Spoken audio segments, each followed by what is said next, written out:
જંગલનો બીજો પ્રકાર છે મોન્ટેન ફોરેસ્ટ. મોન્ટેન ફોરેસ્ટ એટલે એક રીતે મોન્ટેન એટલે અહીંયા જંગલ માટે જંગલ નહીં પણ પર્વત માટે માઉન્ટેન આપણે કહીએ ને એનું મોન્ટેન એટલે કે એક રીતે પર્વતીય જંગલો.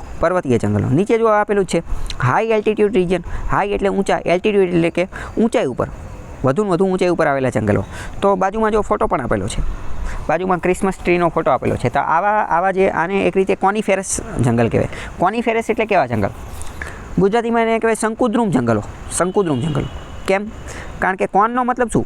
કોનનું ગુજરાતી થાય શંકુ આકાર. શંકુ આકાર કેવો હોય? આપણે જે કોન ખાવાનો આવે એ જે આકાર હોય એવો. તો આ જો અહીંયા જોઈએ તો ખ્યાલ આવે કે આ કોન જેવું જ છે ને જંગલ, કોન જેવું જંગલ છે. બાજુમાં ઇમોજી આપેલું છે. આવા જંગલો મોટે ભાગે ક્યાં જોવા મળે?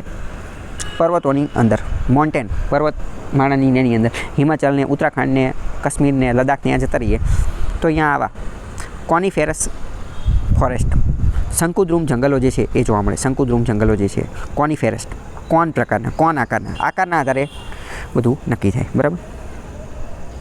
આનું એક કારણ એ પણ છે કે જો અહીંયા બરફ વર્ષાને એ બધું થતું હોય તો આ કોનની અંદરથી જે છે બરફ જે છે ધીમે ધીમે નીચે પડી જાય. કારણ કે જો ઓલા મોટા જંગલ હશે, કેનોપીવાળા જંગલ હશે તો બરફ નીચે પડી નહીં શકે, બરફ વચ્ચે ફસાઈ જશે. બરાબર. એટલે આ પણ એક રીતે શું દર્શાવે છે? એડેપ્ટેશન દર્શાવે છે. એડેપ્ટેશન. કારણ કે જો કેનોપી હશે તો બરફ વચ્ચે ફસાઈ જશે, આમાં બરફ નીચે પડી જશે. બરાબર. આ ક્યાં જોવા મળશે? તો કે હિમાલયની અંદર, વેસ્ટર્ન ઘાટની અંદર 1000 મીટર કરતાં વધુ ઊંચાઈવાળી જગ્યાએ જોવા મળશે, જ્યાં પર્વતને એવું બધા હશે. એક રીતે ગુજરાતીમાં કહી શકાય પર્વતીય જંગલો. તો એ બધી જગ્યાએ જોવા મળશે. બરાબર. આ બધા મોન્ટેન ફોરેસ્ટ. આનો એક ટાઈપ છે સબ ટ્રોપિકલ પાઇન ફોરેસ્ટ. એ હિમાલયના લોઅર હિમાલયામાં જોવા મળે, હિમાલયના નીચાણવાળા વિસ્તારની અંદર. ત્યાં મુખ્યત્વે ચીર પાઇન નામનું વૃક્ષ જોવા મળે છે. ચીર પાઇન નામનું વૃક્ષ. ત્યાં ફોરેસ્ટ ફાયર ને રેઝિન નામનું એક તત્વ આવે, એ બધું ત્યાંથી ઉઠાવવામાં આવતું હોય છે. પછી બીજો એક પ્રકાર છે ટેમ્પરેટ બ્રોડલીફ ફોરેસ્ટ. ટેમ્પરેટ એટલે શું? ટેમ્પરેટ એટલે ટ્રોપિકલ એટલે શું? તો કે ઉષ્ણકટિબંધીય. ટેમ્પરેટ એટલે શું? તો કે ટેમ્પરેટ એટલે સમશીતોષ્ણ. ટ્રોપિકલ કરતાં ઉપરનું સમશીતોષ્ણ.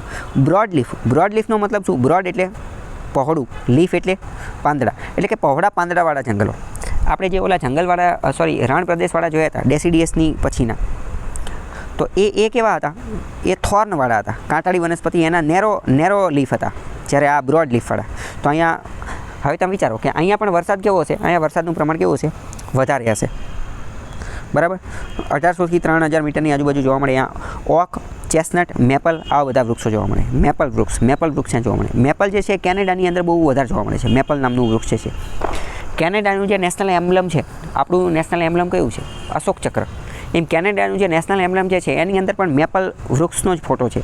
કેનેડાનું નેશનલ એમ્બ્લમ જેની અંદર જે લાલ કલરનું જે વૃક્ષનું પાંદડું જે બતાવેલું છે એ મેપલ વૃક્ષ છે. કેનેડામાં વધારે જોવા મળે. ઇકોલોજીકલ રોલની વાત કરીએ તો હિમાલયની હાઇડ્રોલોજીને રેગ્યુલેટ કરે છે. બીજા આલ્પાઇન જંગલો જોવા મળે, 3000 મીટરની ઊંચાઈની આજુબાજુ જોવા મળે. જુનિપેર ને બીર્ચ ને આ બીજા રહોડોડેન્ડ્રોન ને એવા બધા જંગલ જોવા મળે. એ કંઈ બધાના નામ એટલા બધા યાદ રાખવા નથી. મોસ્ટ ઇમ્પોર્ટન્ટ શરૂઆતમાં જે આપણે ડિટેલમાં જોયા ટ્રોપિકલ ફોરેસ્ટ, એમાંથી વધારે ને વધારે પ્રશ્ન પૂછાશે. બરાબર. આટલામાં કંઈ ડાઉટ હોય તો પૂછો.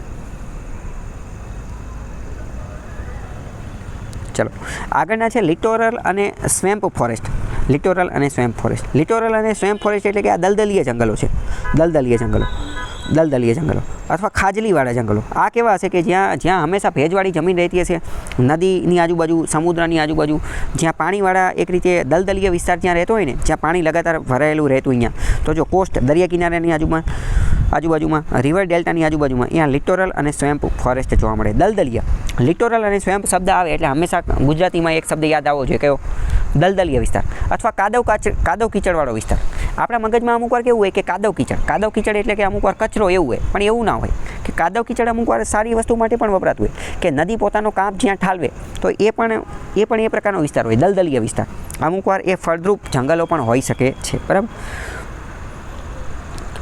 અહીંયા મેંગ્રુવ ફોરેસ્ટ પણ કહી શકાય ને. અહીંયા મેંગ્રુવના જંગલો, મેંગ્રુવના જંગલો એક રીતે દલદલીય વિસ્તારમાં જોવા મળે છે. એને લિટોરલ ફોરેસ્ટ અથવા સ્વેમ્પ ફોરેસ્ટ કહી શકાય. મેંગ્રુવ ફોરેસ્ટ ક્યાં આવેલા છે? તો ગુજરાતની અંદર જ આવેલા છે, કચ્છની અંદર આવેલા છે. સુંદરબનની અંદર આવેલા છે. સુંદરબન જે છે એ મેંગ્રુવના સૌથી મોટા જંગલો છે. વિશ્વમાં સૌથી વધુ જંગલ મેંગ્રુવના આવેલા હોય તો એ સુંદરબન ડેલ્ટાની અંદર આવેલા છે. સુંદરબનનો ડેલ્ટા ગંગા બ્રહ્મપુત્રા બંને નદી ભેગી થઈને બનાવે છે અને એ ભારત અને બાંગ્લાદેશ બંનેની વચ્ચેના વિસ્તારમાં આવેલા છે. સુંદરબનનો મોટા ભાગનો વિસ્તાર જે છે એ તો ક્યાં આવેલો છે? બાંગ્લાદેશની અંદર આવેલો છે. અને ઇન્ડિયામાં વાત કરીએ તો બંગાળની અંદર આવેલો છે. બરાબર. ગોદાવરી, મહાનદી આ બધી જગ્યાએ મેંગ્રુવ ફોરેસ્ટ જોવા મળે છે. આ લિટોરલ અને સ્વેમ્પ પ્રકારના ફોરેસ્ટ છે. આવી જ રીતે ટાઇડલ ફોરેસ્ટ હોય. ટાઇડલ એટલે કે ભરતીના મોજા જે છે એ કેરળની અંદર બેકવોટર્સ, ભરતીના પાછા ફરતા મોજા જે છે એની અંદર અમુક વાર જંગલ બની ગયા હોય તો એને ટાઇડલ ફોરેસ્ટ કહેવામાં આવે. હકીકતમાં આ બધા ફોરેસ્ટ જે એરિયા એ શું કરે છે? એ સાયક્લોનની વખતે, ફ્લડની વખતે, સાયક્લોન, ચક્રવાત, ફ્લડ, પૂર આ બધાની વખતે બફર ઝોન તરીકેનું કામ કરે છે. ખાસ કરીને વાત કરીએ તો મેંગ્રુવ જંગલો તો એ બફર ઝોન તરીકે કામ કરે છે. મેંગ્રુવ જંગલોને ગુજરાતીમાં કહેવાય ચેરના જંગલો. બરાબર, ચેરના જંગલો. ગુજરાતી એનું લખવું હોય તો લખી નાખજો. બરાબર, એને ચેરના જંગલો, મેંગ્રુવ ચેરના જંગલો. બરાબર, તો એ બફર ઝોન તરીકેનું કામ કરે છે, બાયોડાયવર્સિટીનું કામ કરે છે. અહીંયા બાયોડાયવર્સિટી વધારે જોવા મળે.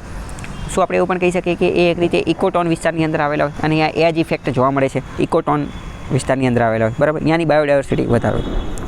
બીજું આને થ્રેટ ખતરો રહેલો છે શ્રીમ્પ ફાર્મિંગ, ઝીંગાની ને એ બધાથી, પોલ્યુશનથી ને એ બધાથી. ટાઇડ્સ, સેલિનિટી, મેંગ્રુવ, કોસ્ટલ આ બધા એના કીવર્ડ થઈ ગયા, તો એ તમને ખ્યાલ હોવો જોઈએ. ચલો.